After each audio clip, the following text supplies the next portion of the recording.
À Fidji, la célébration du sabbat remplit un stade et mobilise 15 000 croyants. Une ville virtuelle adventiste dans Roblox connecte des adolescents du monde entier. En Mongolie, les jeunes font face au chômage et à des défis religieux, mais trouvent de l'espoir dans une école adventiste. Ces histoires et bien d'autres, maintenant sur ANN.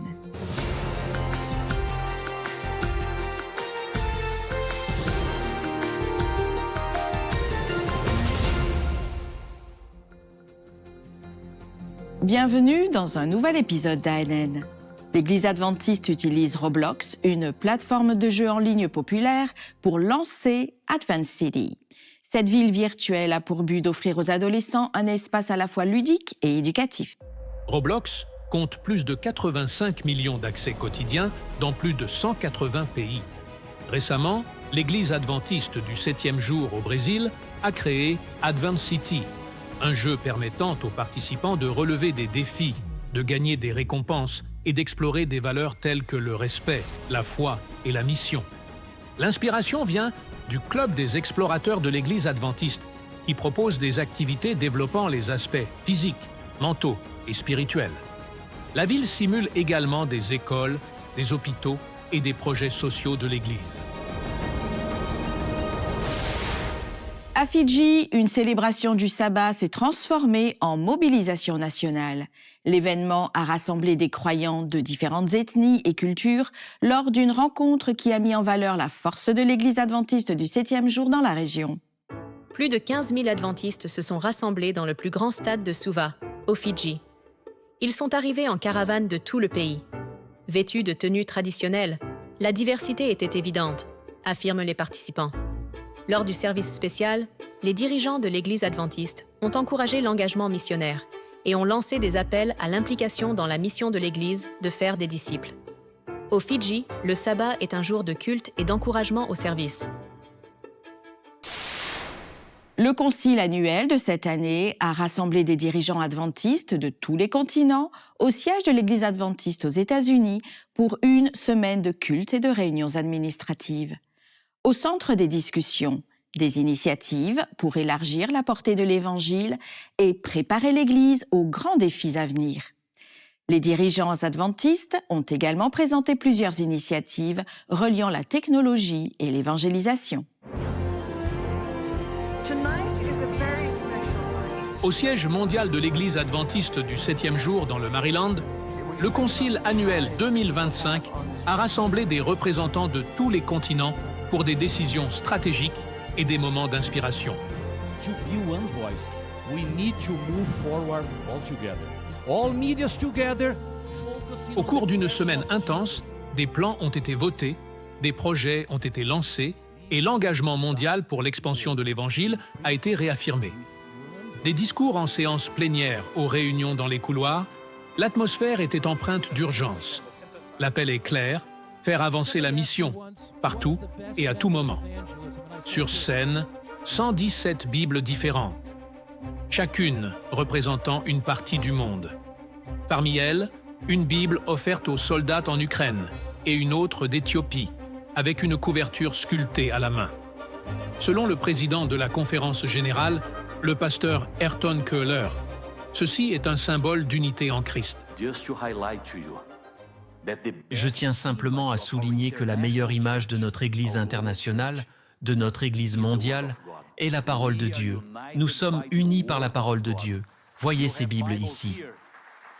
Intégrés pour la mission figuraient parmi les thèmes centraux. Il souligne la valeur de la collaboration pour réussir dans le ministère. Chaque réunion et présentation a renforcé la nécessité de préparer l'Église à servir sur tous les continents et dans toutes les cultures, sur toutes les plateformes et pour tous les groupes d'âge. L'un des lancements les plus attendus était Une Voix 2027. Cette campagne mondiale d'évangélisation numérique est prévue pour septembre 2027 et constitue un appel mondial à proclamer l'espoir d'une seule voix. La date est significative car elle cherche à célébrer le 2000e anniversaire du baptême de Jésus, selon l'évangile de Luc. Le projet vise à atteindre des milliards de personnes simultanément avec des messages centrés sur le Christ, par le biais de la télévision, de la radio et des réseaux sociaux. Le plan mobilisera plus de 180 000 églises locales dans le monde entier. D'autres ressources seront développées en préparation de l'événement. La célébration du 30e anniversaire du ministère des femmes de l'Église adventiste a été un autre point fort du moment. Des femmes de diverses cultures ont défilé avec des drapeaux et des tenues traditionnelles, rendant hommage à la contribution féminine à l'évangélisation dans le monde. Les rapports ont mis en lumière les efforts contre la violence, pour la santé, l'alphabétisation et le discipulat dans les prisons, les écoles et les villages éloignés. Le Concile annuel 2025 a également rendu hommage aux délégués sortants, reconnu les anciens présidents de la Conférence générale, Ted Wilson et John Paulsen, et a remercié ceux qui ont travaillé dans l'ombre pour le succès de cette rencontre. La clôture a été marquée par une prière et un fort appel à rester unis dans la mission. Number one, let us go back home reminding that we need to go all together to the promised land. Premièrement, repartons chez nous en nous rappelant que nous devons tous avancer ensemble vers la terre promise. Deuxièmement, concentrons nos efforts sur l'intégration pour la mission. Et troisièmement, repartons en nous appuyant sur le Seigneur et le Saint-Esprit. Je vous rappelle que cette Église ne nous appartient pas, elle appartient au Seigneur. Nous ne sommes que ses agents.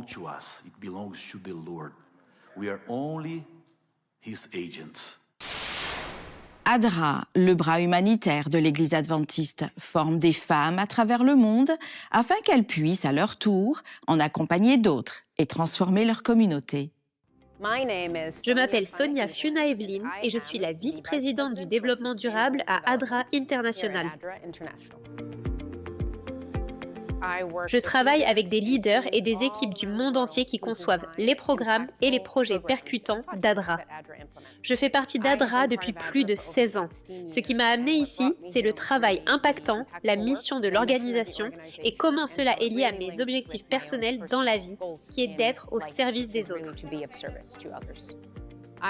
Je suis née en Sierra Leone, en Afrique de l'Ouest. Quand j'avais 9 ans, nous avons déménagé aux États-Unis. Et la vérité, c'est que j'ai eu beaucoup de chance. Beaucoup de membres de ma famille et d'amis n'ont pas eu cette chance.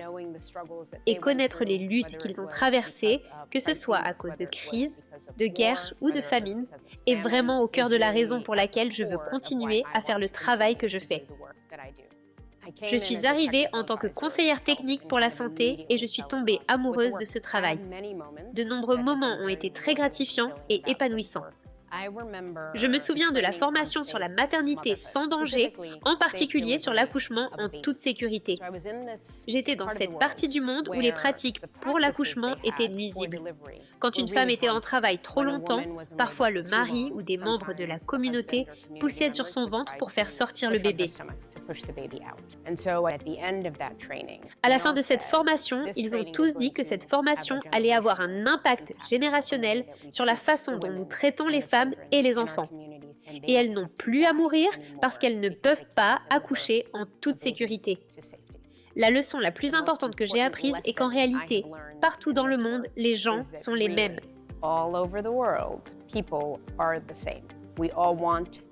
Nous voulons tous les mêmes choses dans la vie. La seule différence réside dans notre capacité à y accéder. La plus grande réalisation d'ADRA au cours des 40 dernières années n'est pas une chose en particulier. C'est notre profondeur et rigueur de travail. Nous sommes vraiment les meilleurs de notre catégorie. Ce sont les endroits où nous allons. Nous allons là où d'autres organisations ne prennent même pas la peine de s'y rendre.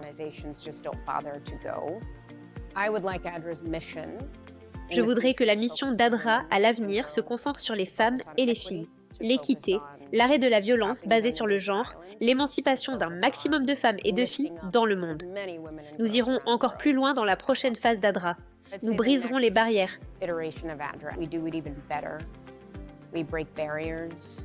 Il y a des différences, comme beaucoup plus de femmes à des postes de direction.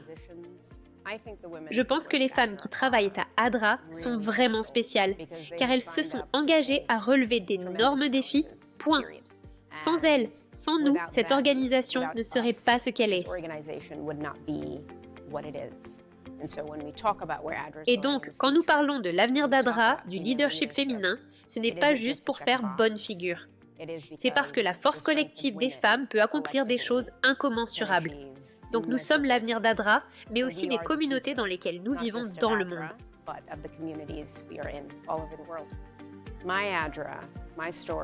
Mon Adra, mon histoire est de continuer à réaliser autant de changements positifs que possible pendant mon temps ici. Je m'appelle Sonia Fana Evelyn et je suis Adra. En Mongolie, une école adventiste propose une formation professionnelle aux étudiants.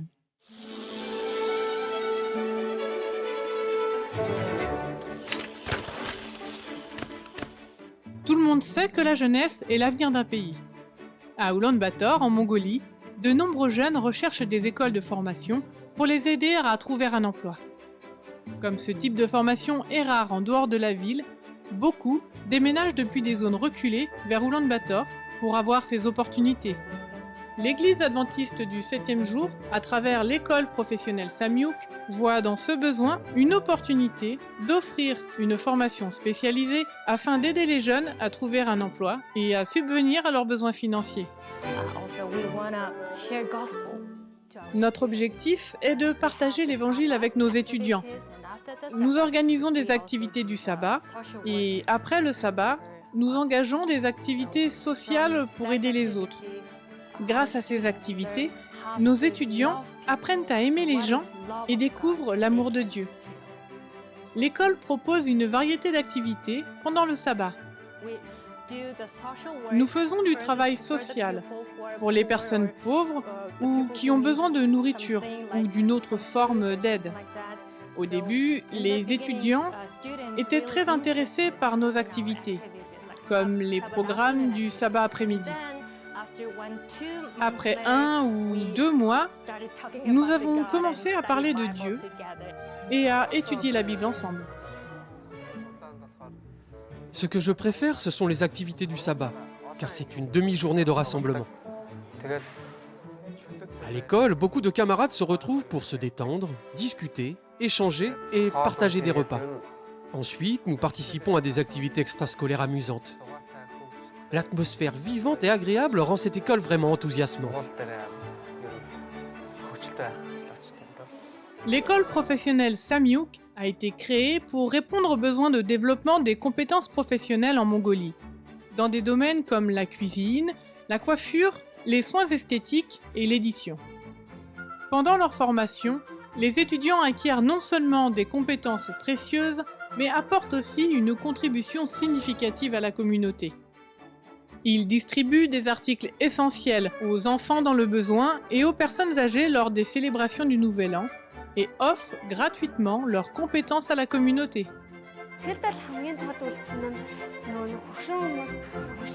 En distribuant des produits alimentaires fournis par des familles bienveillantes à ceux qui en avaient besoin, un vieil homme a fondu en larmes en disant combien cela faisait du bien d'avoir une visite.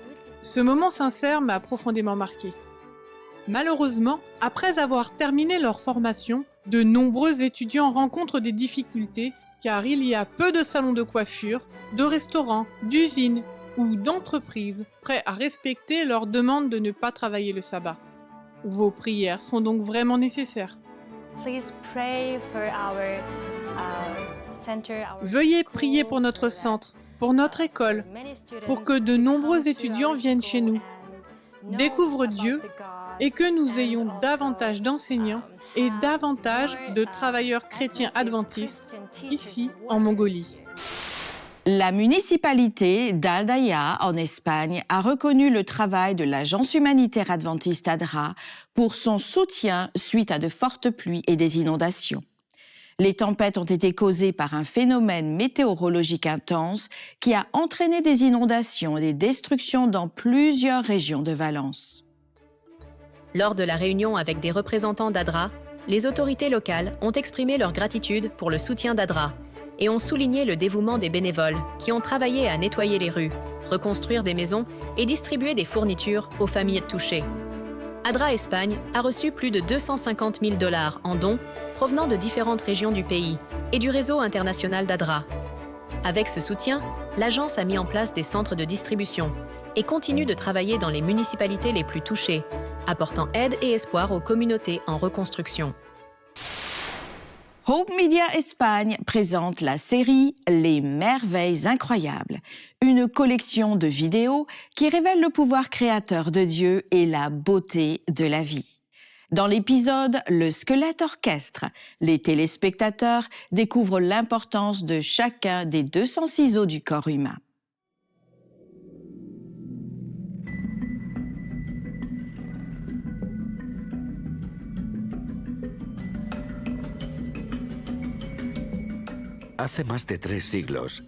Il y a plus de 3 siècles, Isaac Newton a écrit que, en l'absence de toute autre preuve, mon pouce seul me convaincrait de l'existence de Dieu.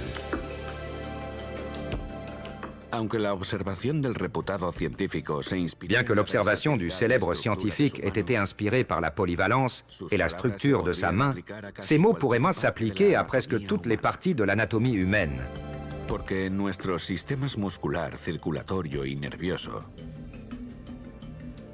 Car dans nos systèmes musculaires, circulatoires et nerveux, dans notre sens de la vue, de l'ouïe, du goût et de l'odorat, et dans la gamme de connexions et de réseaux neuronaux de notre cerveau humain, nous avons été dotés d'une richesse de merveilles biologiques qui nous permettent de survivre et de surmonter les défis souvent écrasants de la vie sur Terre.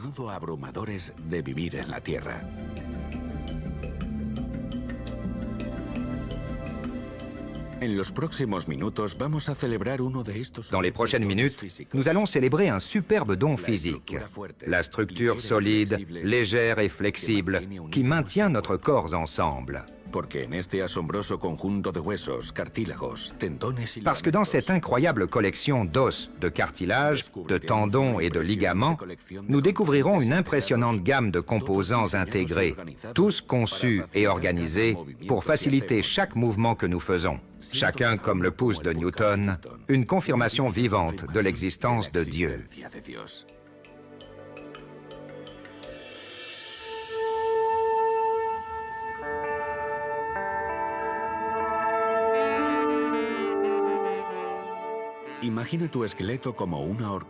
Imaginez votre squelette comme un orchestre, avec chacun de vos 206 os comme un musicien hautement qualifié, conçu pour jouer un rôle spécifique. Asseyez-vous, détendez-vous et contemplez le miracle qui a permis à cette impressionnante collection de pièces individuelles d'être assemblée un jour pour créer l'extraordinaire structure de votre corps.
Du plus profond de mon être, je dirais, Seigneur, tu n'as pas ton pareil. Qui est comme toi?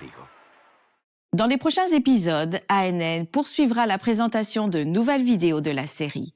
Depuis 25 ans, Hope Media, le producteur audiovisuel officiel de l'Église adventiste en Espagne, partage la foi et l'espoir par le biais de moyens numériques. L'Église adventiste du 7e jour est présente dans plus de 200 pays et territoires. La mission adventiste, forte de plus de 35 ans d'histoire, est l'un des piliers stratégiques de la dénomination. Son objectif est d'établir de nouveaux groupes et de renforcer les communautés parmi les peuples inatteints grâce à des initiatives basées sur la compassion et le service. Vous allez ensuite découvrir les origines, les défis actuels et comment la mission mondiale a apporté espoir et soutien aux communautés du monde entier. En 2024, l'Église adventiste du 7e jour a commémoré le 150e anniversaire de John Nevins Andrews, le premier missionnaire adventiste officiel qui est arrivé ici en Suisse pour partager le message adventiste. J'utilise le mot « commémorer » parce qu'il n'y avait rien à célébrer. S'il revenait à la vie aujourd'hui, je pense qu'il serait surpris et choqué que nous soyons encore ici. Après son travail missionnaire, il y a eu un âge d'or de la mission adventiste et les missionnaires ont commencé à parcourir le globe, apportant la bonne nouvelle de Jésus partout. Mais un peu plus de 100 ans plus tard, les dirigeants de l'Église se sont réunis pour prier et planifier ensemble, et ils ont sorti la carte du monde. C'était dans les années 1980. Ils ont constaté que dans certaines régions du monde, l'Église adventiste était solidement implantée. Dans d'autres, plus fragiles, et ailleurs, elle était absente. C'est de là qu'est née la mission globale. Lors de la session de la conférence générale à Indianapolis en 1990, la mission globale a été officiellement votée par l'Église mondiale. C'était un vote révolutionnaire parce que, pour la première fois, nous avons pensé en termes de géographie dans notre mission, mais aussi en termes de groupes de personnes. Nous avons commencé à penser aux autres chrétiens, mais aussi aux personnes d'autres religions. L'accent était mis à 100% sur le démarrage de nouveaux groupes de croyants, la création d'églises, en suivant la méthode de ministère du Christ. Et c'est ce que la mission globale fait depuis 35 ans. Nos planteurs d'églises sont appelés pionniers de la mission globale, des héros méconnus de la mission de pointe. Ce sont des membres laïcs, jeunes, qui reçoivent une formation de base, une modeste allocation et un objectif clair, créer de nouveaux groupes de croyants. Ils vont vers leur propre groupe ethnique où ils parlent déjà la langue, connaissent déjà la culture et vivent pleinement parmi les gens. Fortifiés par leurs convictions, formés par la méthode de ministère du Christ et guidés par le Saint-Esprit, ils établissent de nouveaux phares pour le royaume de Dieu. Nous louons Dieu pour les merveilles qui se sont produites depuis le début de la mission globale. Des milliers de nouveaux groupes ont été créés, de nouveaux groupes de personnes ont été atteints et nous sommes entrés dans des pays tout nouveaux. Par exemple, au Cambodge, où nous avons vu une croissance énorme de l'Église. Lorsque la mission globale a démarré, il n'y avait pas d'église là-bas, mais les pionniers de la mission globale ont rapidement changé ça. Un jeune couple s'est rendu dans la région de Kratie, où ils ont surmonté l'opposition grâce à la méthode de ministère du Christ. Ils ont commencé une église, une école, et plus de groupes de croyants ont été établis. Aujourd'hui, nous avons plus de 4000 adventistes au Cambodge. Je pense à l'Inde, où 2 pionniers de la mission globale ont été rejetés dans la ville où ils sont entrés. Sans se décourager, ils ont commencé à former des groupes de culte dans 2 villes voisines. Plus tard, ils ont réessayé dans la première ville et ont commencé une église qui, à son tour, a créé une école et a planté 4 nouveaux groupes de culte. Chacun de ces nouveaux groupes a planté plus de groupes et ainsi, le travail d'évangélisation s'est multiplié. Nous voyons cela se produire partout dans le monde. Depuis le début de la mission globale, près de 128 000 nouvelles églises et groupes organisés ont été établis. Et ce ne sont pas seulement des statistiques sur une page. Ce sont des hommes et des femmes, des familles, des millions de personnes qui ont trouvé l'espoir en Jésus-Christ. Bien sûr, le défi de la mission est colossal quand nous regardons les 3 fenêtres de mission Refocus, quand nous voyons les vastes groupes de population. Mais c'est la mission de Dieu, et il nous a invités à participer avec lui à cette mission, à commencer de nouveaux groupes de croyants et à faire des disciples.